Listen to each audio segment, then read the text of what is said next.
ulah dirugi ke diri urang ku hal-hal anu sepele lantaran kiai teh kapan dibere teh tina pajak ulah boga sakadar gabejaan bae lantaran ieu pajak teh mun dicaritakeun di negara Indonesia mantak muringkak bulu. Urang nyaritakeun seputar negara Indonesia, nyaritakeun tentang perpajakan, tentang kitu APBD negara pohara anu tertera di kabupaten sakitu nu henteu dicatat da mah wallahu alam. Ih negara makmur jasa negara urang mah ieu. Negara mentak padengsek hayang jadi bupati, hayang jadi gubernur, kabelah ditu hayang jadi presiden lantaran di jerona pohara. Keun we urang bagian nu teu nyahona bae. Urang mah bagian ngararaji. Sebab lamun urang disuntik dibere nyaho bakal marudah, hayang demo bahkan hayang perang. Kiai-kiai anu haju bertekuk lutut, kiai nu teu nyarahun jero-jerona negara. Mun nyaho jerona negara bakal izin ke negara. Urang neuleuh pamarentah sapatuna herang, bajuna bagus, dasina ngambay. Di jerona mah pan meureunan termasuk jelema ahli neraka nu sabenerna. Mun nyaho emang kumaha gitu. Koruptor mun ku urang ditataan hiji-hiji. Masya Allah di Indonesia. Nyana cek nyana teh so amat emang sekali-sekali aing osok so dihareupeun sia wajar nyaho jasa salah kuda apa nyaho jasa coba nyaho jasa seputar jelema anu mantan negarawan nu kuari ngararaji aya mantan Polda Kapolda dan lain-lain sebagainya nyaritakeun keberadaan negara memeh kitu ge geus nyaho ieu. Tah, lantak heran kalau makin Nurjaya masih kena daya ke pendopo gitu, dah heran ya. Maca solawat di mana horeng. Aduh Gusti Allah, urang-urang baik. Negara teh urang sebenarnya santri, ya ibu-ibu anu teh nyahona naon, eta penegara. Namun geus eueuh ibu-ibu nu lalugu santri-santri ustad di negara bakal kumaha meureun. Tah para jamaah kaum muslimin wal muslimat rahimakumullah, lamun urang nyaritakeun seputar negara, di negara urang mah subur nagarana, subur agama. Kiai rentul Jawa Timur, Jawa Tengah, Jawa Barat, Banten, ambalaya kiai nu ngajar di pondok pesantren, di yayasan anu terus dakwah keliling nu mantak. Lamun urang geus nyaho ke berbagai negara paling ngeunaheun di Indonesia mah nikmat ngeunaheun.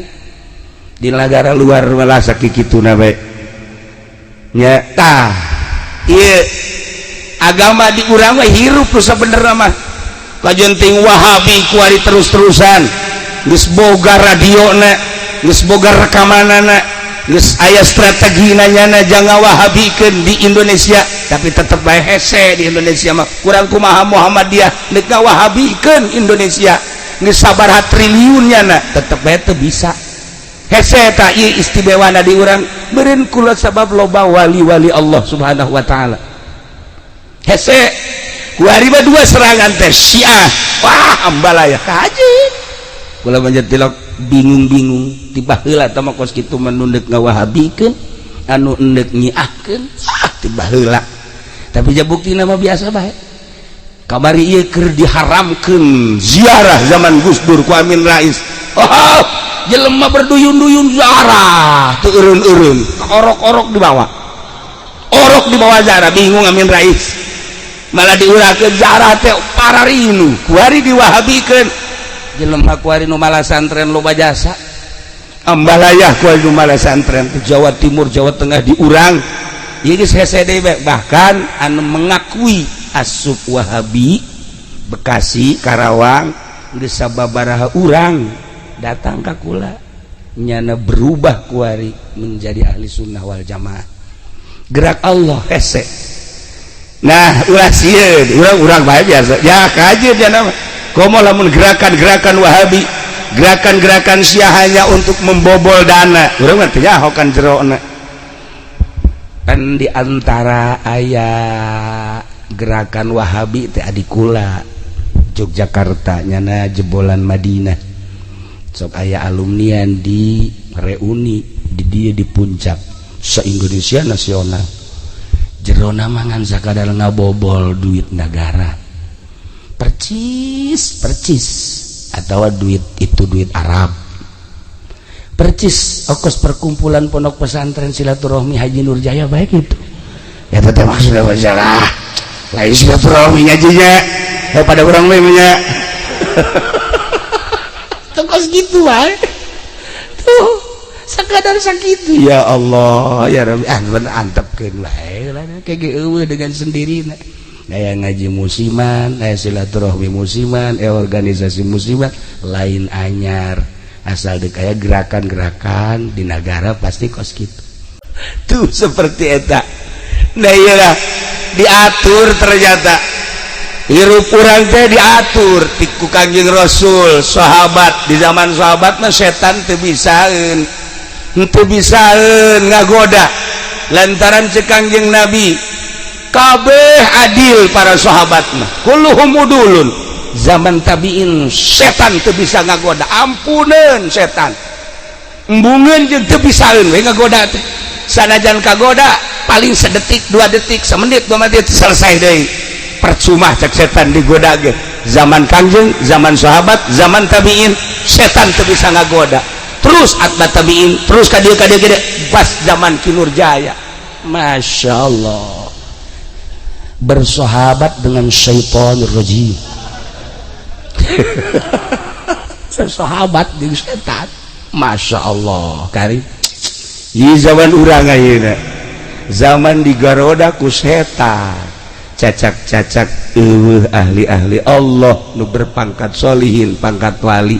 Ndek saha nu ngalalempeng baheula Sidina Umar mah saperti kitu geus puguh Sidina Abu Bakar, geus puguh Sidina Ali, kabelah dieuna zaman tabiin, terus atba tabiin ge masih baragus keneh.